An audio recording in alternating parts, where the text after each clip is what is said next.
Case study. Radhika. I have trust issues with my boyfriend. I love him and he loves me too. But there is something that brings doubt in my heart regarding our relationship. I want to know why is it so? I feel depressed at times because of this. Also, I am very much spiritually inclined. I wish to know the reason behind it. And lastly, I feel there's some problem or dosh in our family, especially with the males. My father is facing paralysis.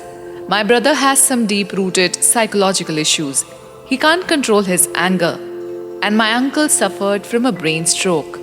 It feels the men of our entire family has been targeted. I wish to know the reason behind it too. Radhika expressed her heart out.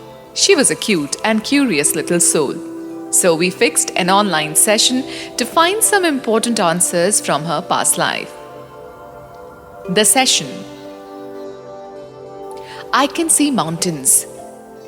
There are so many trees. But there's some sadness inside me, as if I'm missing something. Okay.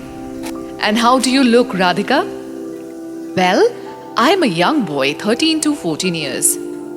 I have dark curly hair. And I'm wearing an animal skin wrapped around me. There's mud on my hair. It's around 1669. That's interesting. And what is your name?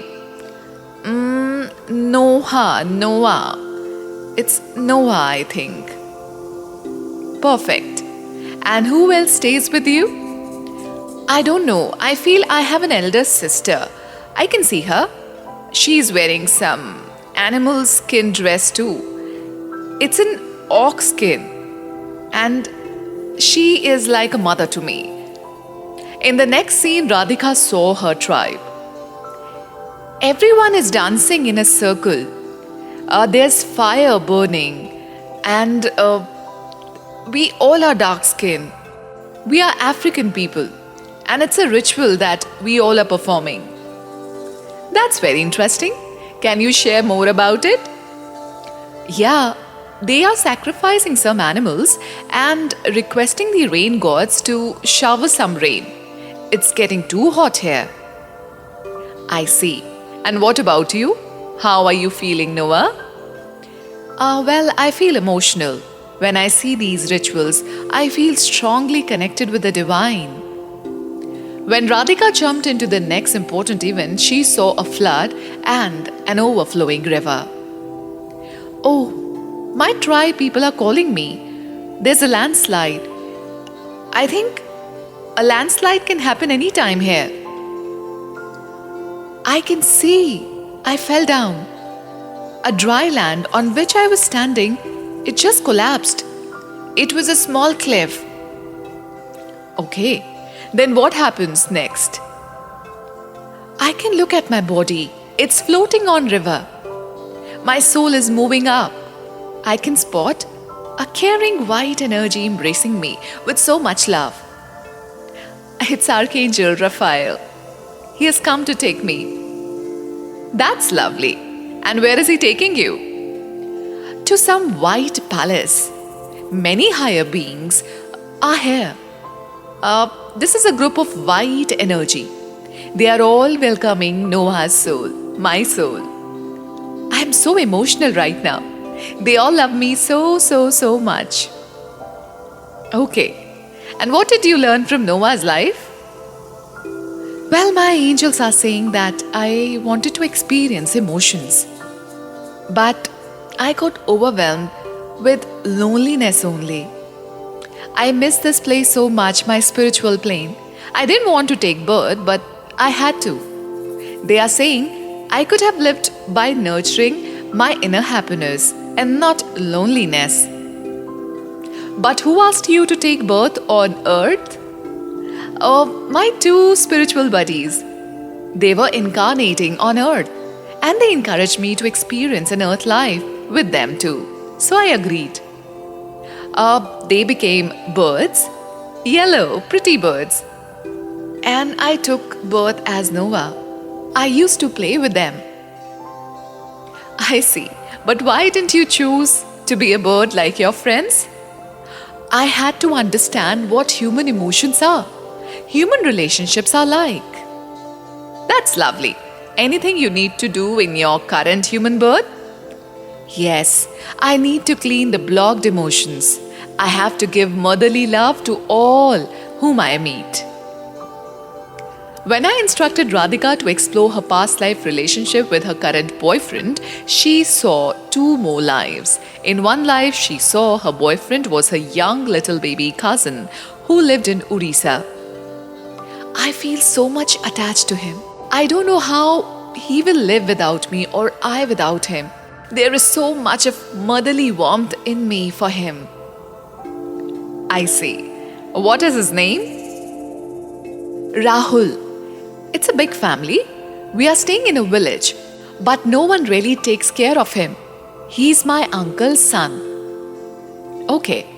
And what's your name? I am Garima. I'm getting married to someone now. My age is around 2021. This is really so sad to watch. Rahul is running behind my bullock cart. He's crying. I am going to my husband's house. I am married.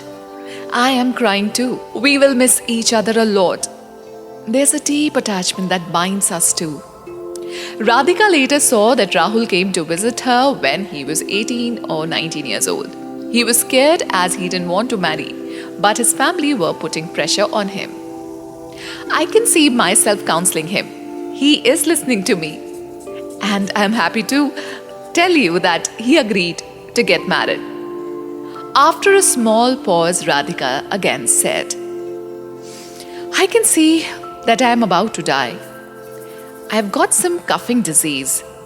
I am 45-year-old and my daughter is taking care of me. Angels later told her, you had motherly love, but you were too much attached with Rahul only. You should have also loved others. Balancing emotions was your lesson. I understand, but this attachment is so deep. Can you request your angels to show you from where it is coming? Radhika jumped into another life. I'm feeling unhappy. There's a sea, dark clouds all around, and I can see him, my current boyfriend. He's with some other girl. Okay, and where are you right now? It is Sydney. My name is Laila. He's Ryan. I'm crying. I'm screaming at him. Feel your emotions deeply. What is coming up? He betrayed me. He was cheating on me. He proposed me for marriage and I said yes, but then still he cheated on me? Radhika later saw herself at a Buddhist memorial temple in Bhutan. When I asked her how she reached there, she replied, I was mentally and emotionally drained. A group of Buddhist monks visited Sydney in one of the centers. I went there. They did sound healing on me. I felt divine-like. I then decided to devote my life into meditation to heal my broken heart. And what about Ryan? What happened to him? I don't know. He followed me, apologized too, but I didn't give him a second chance. I was badly hurt. I am so much better here in this Buddhist temple. I feed young children. I meditate, I play with them, and I almost lived for 90 years. My soul, I can see it is moving up and it is being welcomed by a shower of white flowers. Oh, they smell awesome. My guardian angel told me that I should have given Ryan one more chance. Lastly, when we figured out the reason for this strange family curse, Radhika saw glimpses of a scene. There's a snake, big snake, black snake. It is very scary and it is being killed by 3 men of a family. They killed a big black snake. Oh my God. It's my grandmom. Grandmom? Yeah, I mean, she's resembling my grandmom from the current life. Okay, I see. A priest came and he tried to stop them from killing the snake, but no one listened to him. The grandmother fought with him too and asked him to leave. Radhika could clearly feel the energy of Snake, who was extremely angry, and the priest, who cursed the family too. The snake said that no men will stay happy in this family. They will have to suffer. When we did the forgiveness part, the pujari, the priest, asked Radhika to perform two havans, one for the Jupiter and other for Ketu. Ketu also represents snake. The session was gently brought to a closure. So what do we learn about Radhika here? Her spiritual inclination comes from that life. When she was a little child, Noah, she used to enjoy the spiritual and rituals, that were performed during that life. She used to really get emotional when she used to see how, all the tribal people would pray together. And there was a constant subconscious feeling of going back to the spiritual plane. She used to miss that plane. Why? Because it was always filled with love and happiness, and there was a lot of peace there. She didn't want to take birth and she didn't want to come back to Earth. But because her friends volunteered that they want to experience the Earth life, Noah also said that, yes, I'll go and I'll check what Earth is all about, to experience emotions. And the message that the angels wanted to give her was the fact that she should also value what she had in her life. She should have not spent her life in loneliness. She should have nurtured the feeling of happiness that was inside her only. And if we talk about her trust issues, we can clearly see it was coming from her past life, where she was betrayed by her current boyfriend even in the past life. And maybe he might have changed himself. I think everyone deserves at least one last chance, right? That was her lesson too. And if we talk about the last question, she wanted to understand the curse. It had come from the black snake and also the pujari, the priest, who cursed them all, who said that, by killing a snake, you are inviting problems in your life. She could literally feel the energy of snake. She was fearful, but yet it was very important to bring all these things into closure. And I really pray that she's able to release her family from all the curses, all the problems that they are facing in the present, specifically the males. So guys, I hope you like this video. Please take care of yourself, and if you have any questions, do drop a comment below. Do let me know. I am also on Instagram with the ID soul_healer_Anjum. If you want, you can follow me there as well. Take care. Have a nice day.